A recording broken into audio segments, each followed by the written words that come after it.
Hi hello నమస్తే welcome to Manoharam home cooking channel. నేను ఈరోజు మీకు చేసి చూపించబోతుంది ఏబీసీ మాల్ట్ అండి. ఈ ఏబీసీ మాల్ట్ యొక్క ఉపయోగాలు చాలానే ఉన్నాయి. ఇది మనం ముందుగా చెప్పాల్సింది ఏంటంటే దీనిలో ఏ విధమైన కెమికల్స్ కానీ ప్రిజర్వేటివ్స్ కానీ ఫుడ్ కలర్స్ కానీ ఏవి యాడ్ చేయము. న్యాచురల్గా మనకి ఎలా దొరుకుతాయో వెజిటేబుల్స్ కానీ జాగ్రీ డ్రై ఫ్రూట్స్ దాన్ని ఉపయోగించి మనం చేస్తాము.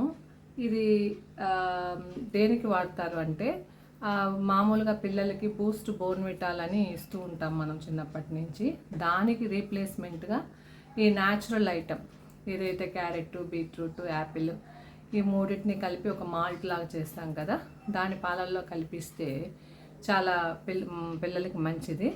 దీనిలో వైట్ షుగర్ అంటూ ఏమీ యాడ్ చేయాల్సిన అవసరం లేదు, ఎందుకంటే మనం జాగరీ పౌడర్ దీనిలో యాడ్ చేసేస్తాము.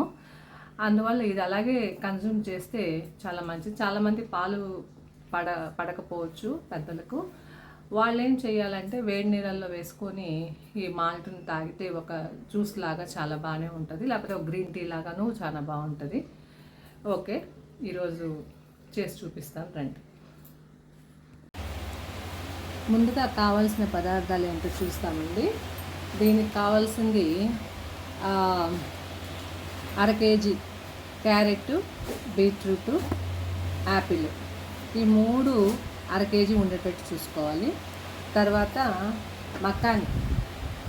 మకాని ఒక 20 తీసుకున్నానండి. ఇది వచ్చి క్యాష్యూ నట్స్, ఇది వచ్చి ఒక 15 తీసుకున్నాను. బాదాం కూడా ఒక 15 తీసుకున్నాను. ఇది వచ్చి డ్రై జింజర్, ఈ డ్రై జింజరు కొంత తీసుకున్నాను. యాలకులు కూడా ఒక 15 వరకు తీసుకున్నాను. యాలకులు ఇవన్నీ దీనికి కావాల్సిన పదార్థాలు. నెక్స్ట్ జాగ్రీ, ఈ జాగ్రీ వచ్చి 1/2 కేజీ తీసుకున్నాను. ఇది 1/2 కేజీ తీసుకుంటే దీన్ని కూడా 1/2 కేజీ తీసుకోవాలి. ఇది ప్యూర్ జాగ్రీ పౌడర్ అండి, ఇది మా ఓన్ ప్రొడక్షనే. దీనిలో ఎలాంటి షుగర్స్ కానీ ఎలాంటి కలపడాలు లేవు, ఇది ప్యూర్ జాగ్రీ. సో దీన్ని పెట్టి మనం ఏబీసీ మాల్ట్ చేస్తాం. ఇప్పుడు చూద్దాం దాన్ని. ముందుగా స్టవ్ వెలిగించుకొని ఐరన్ మూకుడు పెట్టుకోవాలండి.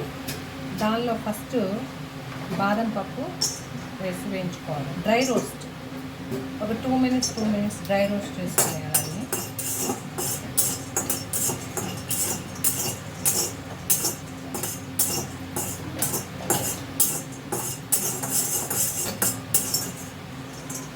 ఫస్ట్ బాదం పప్పు,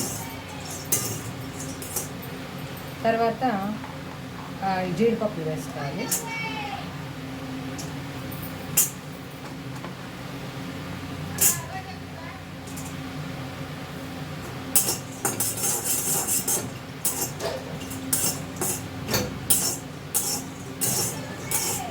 ఇలా అన్నీ బాగా డ్రై రోస్ట్ చేసుకొని మిక్సీ కొట్టుకోవాలండి. బాగా మెత్తగా పౌడర్ చేసుకోవాలి.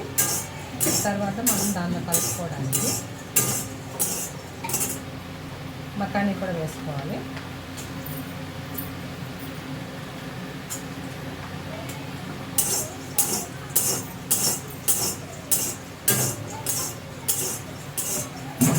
తర్వాత ఇది డ్రై జింజర్ కూడా వేసుకొని యాలకులు కూడా వేసేసుకోవాలి.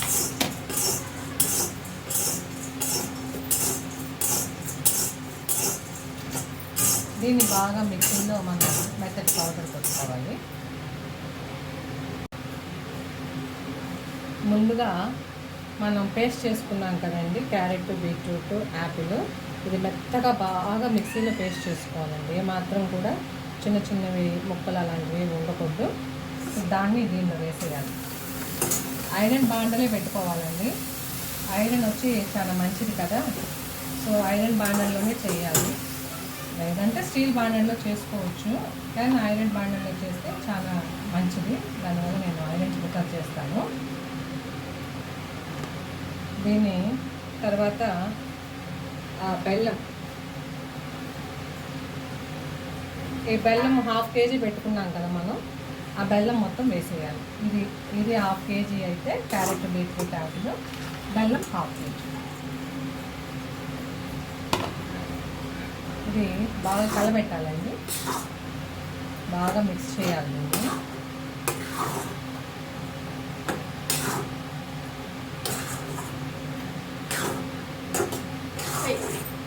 బాగా మిక్స్ చేసి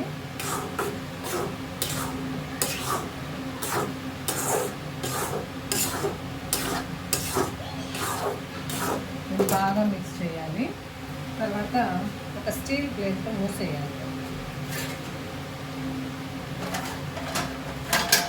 దీంతో మనం క్లోజ్ చేసేయాలి. ఇది చాలా ఇంపార్టెంట్, ఎందుకంటే బెల్లం ఉంటుంది కదా, ఉడుకుతుంది అన్నమాట.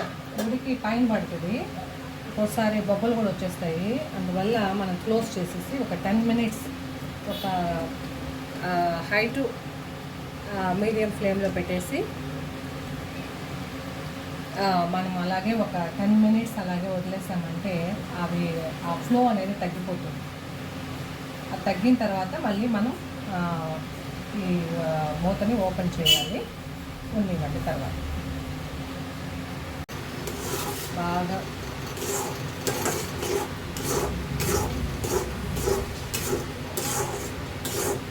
జామ్ లాగా వస్తుందండి, జామ్ లాగా గట్టిగా వస్తుంది.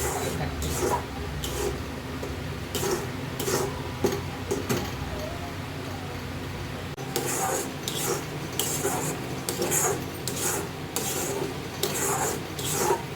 కదుపుతూనే ఉండాలండి. ఇది మాత్రం ఆపకూడదు, ఈ పని మాత్రం.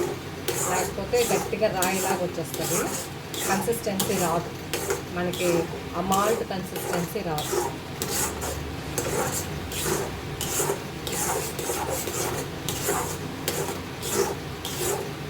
ఇప్పుడు మనం దీన్ని వేసుకోవచ్చండి, పౌడర్ వేసుకున్నాము.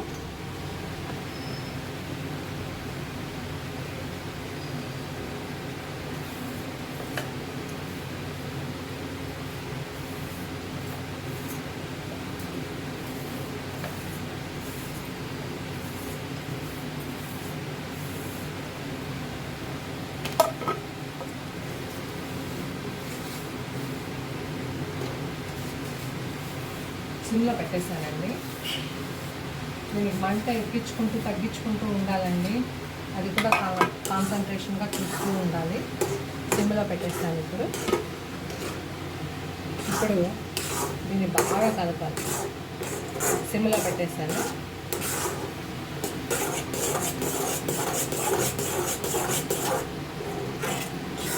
ఈ బాదం పౌడర్ ఇవన్నీ బాగా కలిపిన తర్వాత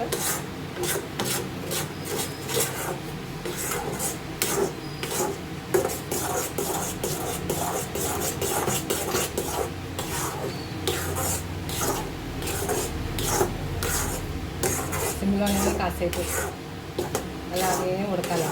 సిమ్లో ఉడకాలి బాగా. ఒక 5 minutes అనుకోండి. 5 minutes సిమ్లోనే బాగా కలుపుతూ ఉండాలి.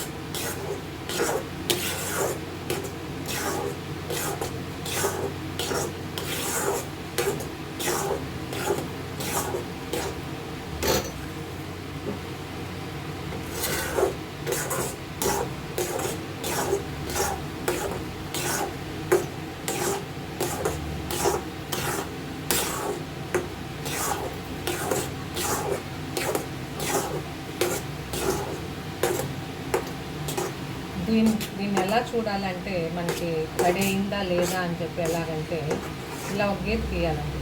ఇలా నిలబడాలి. ఇలా పడిపోతుంది చూసారా, ఇంకా రాలేదు మనకి, ఇంకా ఉడకాలి. ఇలా గీత గీసినప్పుడు అలా నించోవాలన్నమాట, రాకూడదు. ఆ గీత అలా ఉండాలి. అలా వచ్చేస్తుంది, మీద పడిపోతుందంటే ఇంకా దాని కన్సిస్టెన్సీ కరెక్ట్గా రాలేదు. దానికి మనం అలాగా ఒక కరెక్ట్ పద్ధతిలో ముందు దింపినా చేయకుండా ముందు దింపినా అది రాదు, తర్వాత దింపినా అది రాయిలాగా అయిపోతుంది అన్నమాట. అందువల్ల కరెక్ట్ కన్సిస్టెన్సీలో కరెక్ట్ పాకం పడేంత వరకు మనం దీన్ని కదుపుతూనే ఉండాలి.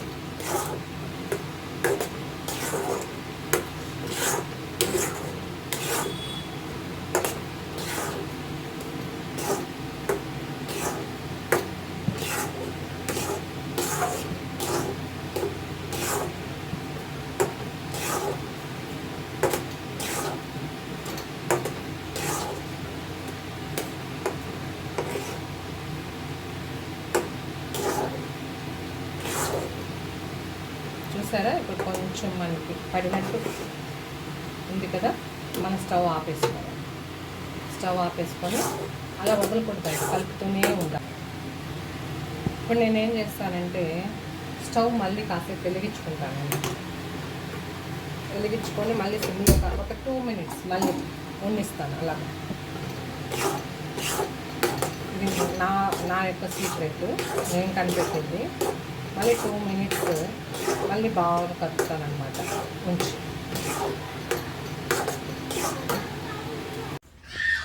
ఈ 2 మినిట్స్ అయిపోయిందండి, కదిపేసాను. ఇంకా ఆపేసేయాలి. ఆపినా సరే మళ్ళీ ఇలాగే ఇక్కడే ఒక 2 మినిట్స్ బాగా కదపాలి. తర్వాత ఫ్యాన్ కిందకి తీసుకెళ్ళిపోవాలి. ఫ్యాన్ కిందకి తీసుకొచ్చామండి. దీన్ని బాగా కలపాలండి. బాగా ఒక 10 మినిట్స్ చల్లారేంత వరకు దీన్ని అలా కదుపుతూనే ఉండాలి. ఇప్పుడు చూడండి, ఇలా మనం కదుపుతూ ఉంటే ఇలా మాంట్లా తయారవుతుంది. చూసారా? ఇంకా ఫ్యాన్ గాలి బాగా ఆరిపోయిందంటే ఇంకా బాగా పొడి పొడిగా వస్తుంది అనమాట. ఇలా వస్తుంది. మనం బాగా దీన్ని మిక్సీలో కొట్టి కొంచెం బ్లెండ్ చేసుకున్నామంటే ఇలాగా మాల్ట్ లాగా మనకి పొడి పొడిగా వస్తుంది అనమాట. ఇలాగొస్తుంది. సో ఇలాగ దీన్ని బాగా ఇంకా కదిపి కొంచెం ఎక్కువగా వంటలు ఉన్నప్పుడు దాన్ని మిక్సీ కొట్టుకొని మనం ఇలా పౌడర్ ఫామ్లో చేసుకోవచ్చు. సో